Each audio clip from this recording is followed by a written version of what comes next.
अयोध्या की सड़कों से होते हुए, जिन जिन गलियों से, रास्तों से, सड़कों से आप आगे की ओर बढ़ते हुए चले जाएंगे, राममय अयोध्या के बहुत सारे रंग पाएंगे। ये रंग जो कश्मीर से लेकर कन्याकुमारी तक बिखरती है, ये रंग जो वनटांगिया क्षेत्र से लेकर शहरों तक महसूस की जाती है, वही रंग, राम के रंग इस वक्त समूची अयोध्या नगरी में देखने को मिल रहे हैं। श्वेता, एक बार फिर से आपका रुख करते हुए, आपकी जहां पर मौजूदगी है वहां पर अभी का क्या माहौल, क्योंकि सुबह सुबह कड़ाके की ठंड भी पड़ रही है अयोध्या में, लेकिन लोगों में भक्ति की जो गर्मी है वो, उसका तापमान लगातार बढ़ता हुआ चला जा रहा है। राममय पूरा का पूरा माहौल। श्वेता जी, चित्रा, मेरे ऊपर बस लागू नहीं होता है, बाकी सब लोगों पर मुझे लागू होता है लगता है, क्योंकि ठंड वाकई बहुत अधिक है आज। और रोड को अगर हम देखेंगे तो वो गीलापन देखकर समझ में आ सकता है कि हवा में नमी कितनी होगी। लेकिन देखिए, ये सब जो यहाँ पर नृत्य कर रहे हैं, या अयोध्या का ही नृत्य है जो यहाँ प्रस्तुत कर रहे हैं, ये आराम से छोटी छोटी टी शर्ट्स में खड़े होकर यहाँ नृत्य कर रहे हैं लगातार भगवान श्री राम के लिए। और अयोध्या नगरी की अपनी प्रतीक्षा बहुत कठिन रही। देखिए, बाकी हिस्सों में हम सब रहकर मन में रखते थे, लेकिन प्रत्यक्ष हमें उन चीजों का सामना नहीं करना पड़ता था। ये वो नगरी है, उस नगरी के लोग हैं जो प्रतीक्षा अनवरत करते रहे और इस भरोसे के साथ करते रहे कि हाँ, रामलला आएंगे। और आज की सुबह आ गई, आज की सुबह ये आ गई जहाँ पर ये शंखनाद के साथ ये नृत्य कर रहे हैं और उस भरोसे पर इतरा कर नृत्य कर रहे हैं कि हम रामलला के स्वागत के लिए यहाँ पर खड़े हैं, यहीं पर स्थापित हैं, यहाँ से हम डिगे नहीं, चाहे नगरी कितनी भी उपेक्षित वर्षों वर्षों सदियों सदियों तक क्यों न रही हो।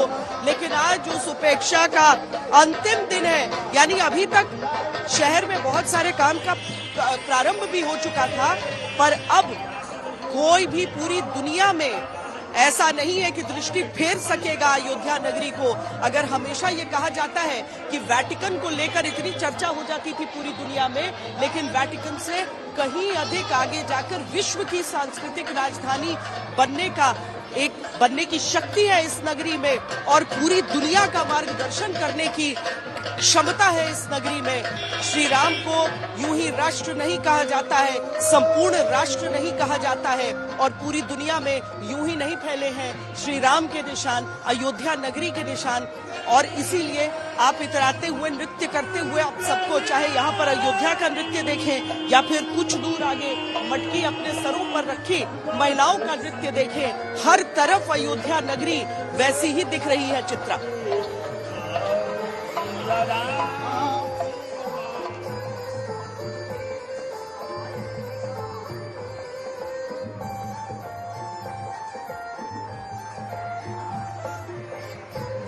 कुल मिलाकर जो माहौल है वो पूरी तरह से भक्तिमय है। जरा यहाँ के रंग में मैं दिखाना चाहूंगी, सर्व समावेशी समाज के अलग अलग रंगों को समेटकर ये बेटियां, बच्चियां किस तरह से नृत्य कर रही हैं, इनकी तस्वीरें आपके सामने हैं। अपनी भावनाओं का प्रकटीकरण इन लोगों की ओर से किया जा रहा है।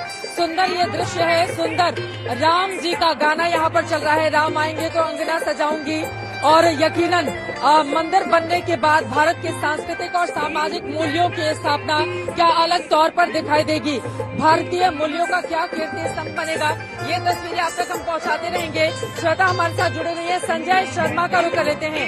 संजय, अब सीधे आपके पास आते हुए, आपके भाव क्या दिन चढ़ने के साथ वहाँ पर बढ़ते हुए चले जा रहे हैं? अभी की तस्वीरें वहाँ की क्या बोल रही हैं श्री राम के लिए?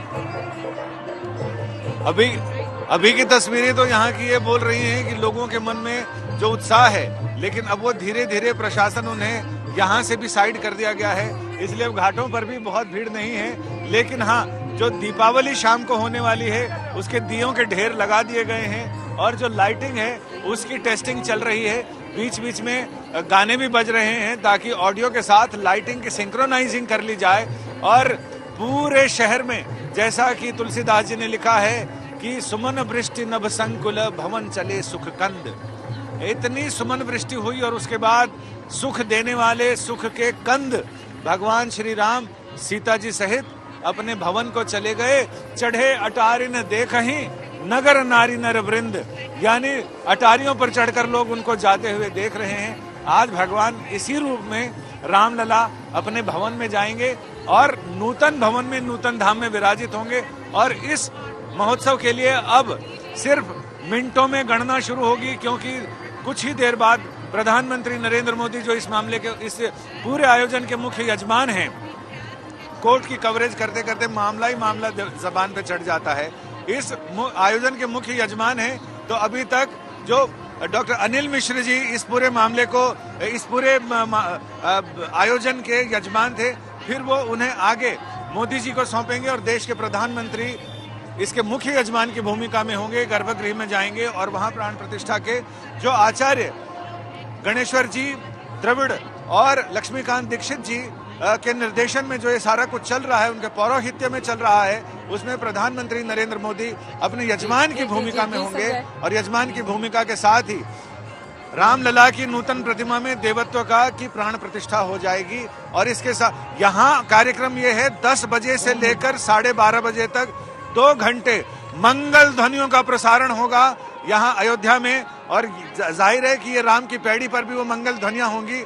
और उसके साथ ही जैसे ही प्राण प्रतिष्ठा होगी, शंखनाद गूंजेगा मंगल ध्वनियों के साथ, एक बहुत उद्घोष होगा, ताकि पूरे ब्रह्मांड को पता चल जाए कि ब्रह्मांड नायक रामलला अपने नूतन धाम में प्रवेश कर चुके हैं। और प्रवेश के साथ ही उनके विग्रह में प्राण प्रतिष्ठा हो चुकी है कि आसमान से सभी देवता, चूंकि जब मैं यहाँ पर आई थी तो तमाम जो महिलाएं थी उनकी ओर से कहा गया कि जब श्री राम की प्राण प्रतिष्ठा का कार्यक्रम चल रहा होगा तो ऊपर से भगवान भी पुष्प की वर्षा करेंगे। इस तरह का भाव था, जो अपनी भावनाओं का प्रकटीकरण उन लोगों की ओर से किया जा रहा था।